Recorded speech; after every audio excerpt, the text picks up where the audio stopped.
Hi, welcome back to Gospel Gypsy Caravan. I'm Creela, and I just want to share some things on this October day. It's October 19, and it's been a really special Sabbath day for me. The Lord has inspired and blessed me with uncontainable joy. I missed reading the entire Sabbath school lesson yesterday, but I read it this morning. And a question was put forth: dwell more on this idea of God's calling you to do something that you love to do. And there's nothing I love more than traveling, meeting new people, seeing new places, experiencing new cultures. And I came upon this passage about the prophet, or not, I guess he wasn't a prophet, he was a cupbearer named Nehemiah. And one of my favorite authors wrote, Nehemiah had often poured out his soul on behalf of his people, but now as he prayed, a holy purpose formed in his mind. He resolved that if he could obtain the consent of the king and the necessary aid in procuring implements and material, he would himself undertake the task of rebuilding the walls of Jerusalem and restoring Israel's national strength. And he asked the Lord to grant him favor in the sight of the king, that this plan might be carried out. Prosper, I pray thee, thy servant this day, he entreated, and grant him mercy in the sight of this man. 4 months Nehemiah waited for a favorable opportunity to present his request to the king.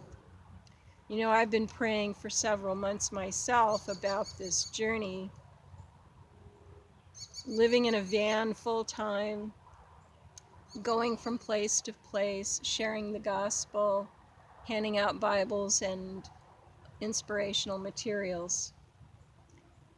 And then when I read that this morning, dwell more on this idea of God's calling you to do something that you love to do. Well, there you have it. God just keeps sending me affirmation after affirmation that this is His will. And somebody told me this morning, if it's God's will, it's God's bill. That means God is going to supply all my needs according to His riches and glory. He is the owner of a cattle on 1,000 hills. And I have 2 previous experiences of God blessing me while traveling on the highway for missionary purposes. The first incident took place, we started the journey in Washington State, and we were heading home to Tennessee, where my daughter and I lived at the time. And we had a pickup truck. We slept in the back of the pickup. We had a cover for the bed. And we got to Nebraska, and the fuel pump ran out. It just burned out. We couldn't get the truck to start. So we spent the night on the side of the road in the middle of nowhere, absolutely nowhere. There were no buildings. There was just cornfields and forest. There's forest on one side of the road, cornfields on the other. And we had no idea. We just trusted the Lord would send somebody to help us out. Well, sure enough, we got up in the morning, and as we're climbing out of the truck, here comes this road crew. And they stopped to see if we needed help, and we told them that the fuel pump had gone out. And they said, well, we've got an electronic fuel pump. We'll tow you down to this little park over here, just a quarter mile down the road, and install it for you. Isn't God great? So we got this brand new electronic fuel pump, and off we went. But we didn't get any further than Omaha. And once again, the fuel pump died. And we made it to an exit, and we pulled over to the side of the road so we wouldn't block traffic. And this guy pulls up next to us, and he says, "Do you need any help?" And we said, "Yeah, our fuel pump burned out." And he said, "You know what? I've got a brand new fuel pump in my garage at home, and it'll fit your truck." And we just could not believe what he was saying. So he went and got the fuel truck, he went and got the fuel pump from his house and brought it back and installed it in the truck, and off we went again. Well, we finally made it home, and we pulled out the fuel lines and realized that they were clogged. So once we cleaned them out, things were running great, and no more problems with the truck. Well, then another time we were traveling. My daughter was about 10 years old at this time, and we were going from Oregon to my parents' house in Florida, where we were going to stay for a while. And my carburetor was busted. So a friend said, "Well, we know a mechanic, we'll send him over, and he'll get you fixed up. He doesn't charge a lot." So I said, "Well, I hope not, because I've only got so much money." And so the mechanic came. I told him what was going on. I said, "My carburetor's busted. I need to get back to Florida and get my daughter situated in school and everything." And he says, "I'll fix you up, don't worry." He not only fixed the carburetor, but he checked everything in the van that we were living in, from the hood to the tow bar in the back, the trailer hitch, and fixed the wiring. He fixed everything that might cause us any problems along the way, because Oregon to Florida, that's quite a long haul, and especially a single mom with a young child. So he made sure that we were going to be safe on the road. And he gave me the bill, and unbelievable, he charged me exactly so much money. And when I paid him, I literally had 2 cents left in my purse. 2 pennies, literally. And I felt the Lord impressed me to leave now on 2 cents. And I said, "Well, okay, Lord, if it's your will, it's your bill." Of course, I didn't know that expression then, but that was the attitude I had. And I'll tell you, we got back to Florida in 8 days. And along the way, people gave us money for food, money for gas, money for a motel for one night so we could get showers and sleep in a nice bed. Well, we made it to my parents' house in South Florida. And by the time we pulled into my mom's driveway, I had over $350 in my purse. I kid you not. So I know that God supplies our needs according to his riches and glory. So when I read this morning, dwell more on this idea of God's calling you to do something that you love to do. Is this timely or what? I mean, when I look at the medical bills that have piled up from my heart attack back in March,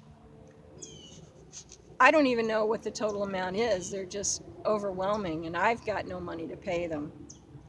The cost of the van I want is going to run pretty close to, between $25,000 and $30,000. And the cost to build it out into a proper living space, well, it's going to cost another $10,000. And it can be overwhelming. But wait, there's more. The mission story that followed that little phrase about God's will being what you like to do. Japanese pastor finds $30,000 on his desk after praying for money to fix an underground water pipe system that had busted. And it could not be repaired or replaced, and they needed to install a brand new above ground system that was going to cost them about $70,000. And on top of that, the church needed an additional $160,000 to purchase equipment for a nationwide evangelistic outreach as one of 161 Seventh-day Adventist churches in Japan to host the event. They were not a wealthy church, and the members complained about the expenses, but then a wonderful thing happened. The church board met to pray about the funds for the water pipe repair, and after they prayed, the associate pastor went to his office and found $30,000 cash on his desk. He ran and excitedly told the other board members and the church members, and that next Sabbath someone deposited an envelope with $10,000 in cash. And soon they had all the money they needed to repair the water system and buy the equipment they needed for the evangelistic outreach. So the message that I got from all of this was very clear. Go big or go home. Well, Lord, I'm going to go big. My God has done it before when I was on the road, and he will do it bigger and better as my faith knows no bounds. Hallelujah. One of my favorite songs right now is Even Louder. Even if the drum stops beating, my soul will keep on singing. Even louder, even louder. Even when my eyes can't see it, I will sing till I believe it. Even louder, even louder. You know, I can just hear me and one of the young guys at church singing this together. You know, I shared my testimony with my church family this morning, and we were all blessed by what God is doing in my life. First of all, saving me from a massive heart attack where I almost died, and spreading my ministry, Kids Sisters of Ellen White, throughout the world on nothing. It didn't cost me a penny, but then I've done a lot with 2 cents before. So I just have to laugh because God is such a wonderful, awesome God, and he just gives me such incredible joy beyond belief. And I just want to share this joy with those that I meet on the highway and help them to find their way to our Heavenly Father so that we can all go home together soon. Well, thank you for watching. Press the like button and subscribe if you will. And you can also follow me on Facebook at Gospel Gypsy Caravan and keep up with the progress that we're making. I do have a sales lady who's not been to church in a while, and she's really cool, and she's going to help me to find just the right van for me to trade in to purchase for my next tiny home, my next van adventure. So I hope you'll stay with me on this journey, and if you'd like to support the journey, please, you can private message me on Facebook, and also we've got the Cafe Press store where you can buy merchandise with our really cool logo that God inspired me to draw. And anyway, God bless, and thanks for watching.